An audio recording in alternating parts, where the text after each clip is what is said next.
Saudara-saudari pencinta insan, intisari sabda harian yang saya kasih dalam Kristus, selamat pagi. Salam jumpa di hari ini, Senin 30 Agustus 2021. Kita akan mendengarkan pembacaan dari Injil Lukas bab 4 ayat 16 sampai 30. Mari kita simak bersama.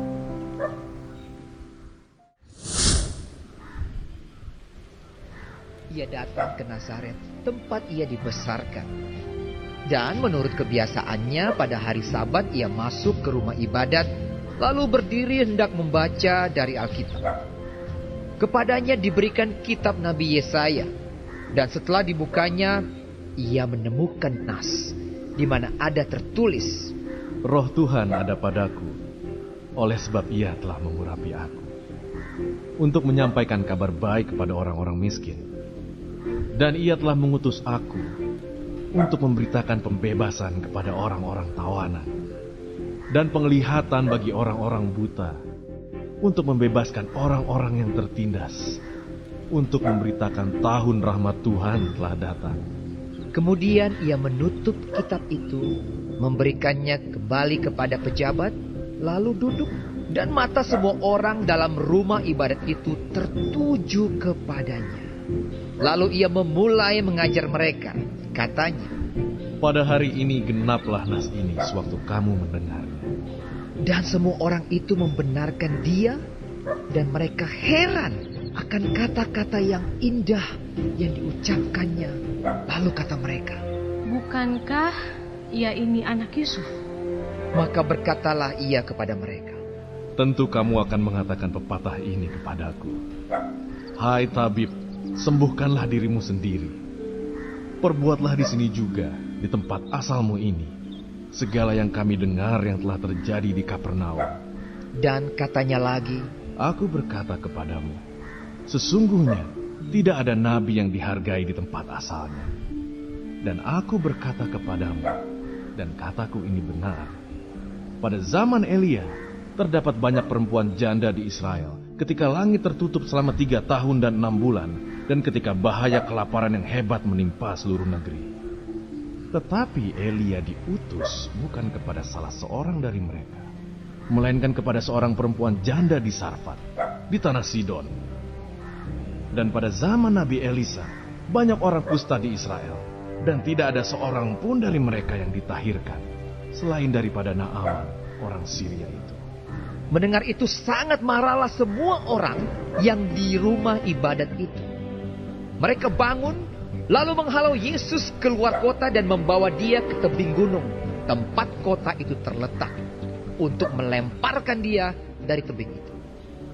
Tetapi ia berjalan lewat dari tengah-tengah mereka, lalu pergi.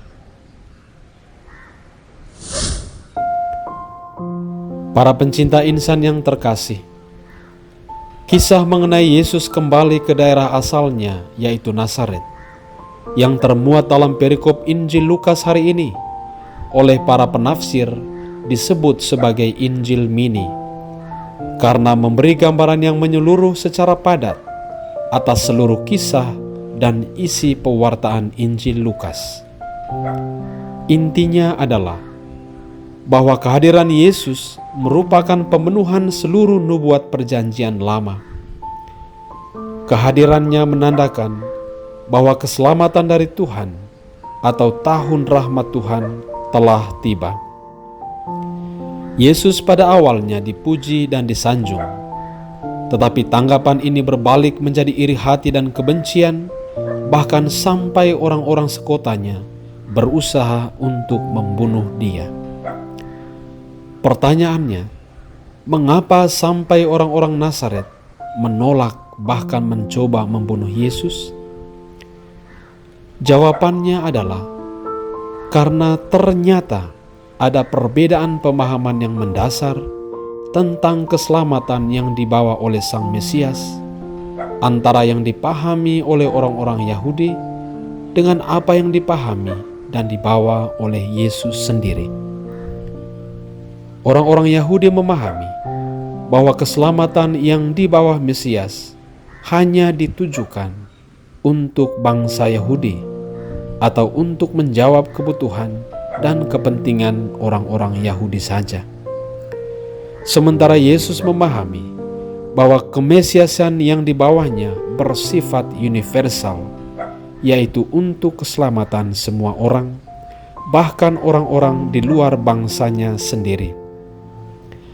Hal ini ia tegaskan dengan menampilkan dua kisah nabi besar dalam Perjanjian Lama, yaitu Nabi Elia yang diutus untuk menyelamatkan seorang janda di Sarfat di tanah Sidon, dan Nabi Elisa yang diutus untuk menyembuhkan Naaman, panglima tentara Syria. Kedua orang ini, yaitu janda di Sarfat dan Naaman, bukanlah orang-orang Yahudi. Pengalaman ini membuktikan bahwa Allah menghendaki keselamatannya menjangkau semua orang, semua bangsa. Para pencinta insan yang terkasih, apa pesan Injil ini bagi kita? Sebagai pengikut Kristus, kita menyadari bahwa keselamatan dari Tuhan tidak bersifat eksklusif hanya untuk orang-orang tertentu saja, tetapi untuk semua orang sesuai dengan kehendak Tuhan sendiri. Karena itu, kita sesungguhnya tidak memiliki hak sedikit pun untuk mengklaim keselamatan sebagai milik kita semata dan orang lain tidak.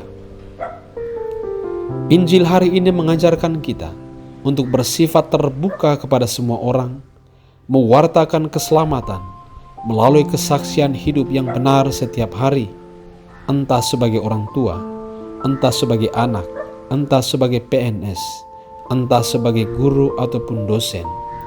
Singkatnya, apapun jenis pekerjaan kita, mari kita jadikan itu sebagai medan untuk mewartakan kabar keselamatan Tuhan, agar semakin banyak orang yang tertarik dan mengenal, lalu memberi diri kepada Sang Keselamatan, yaitu Yesus sendiri. Tuhan memberkati.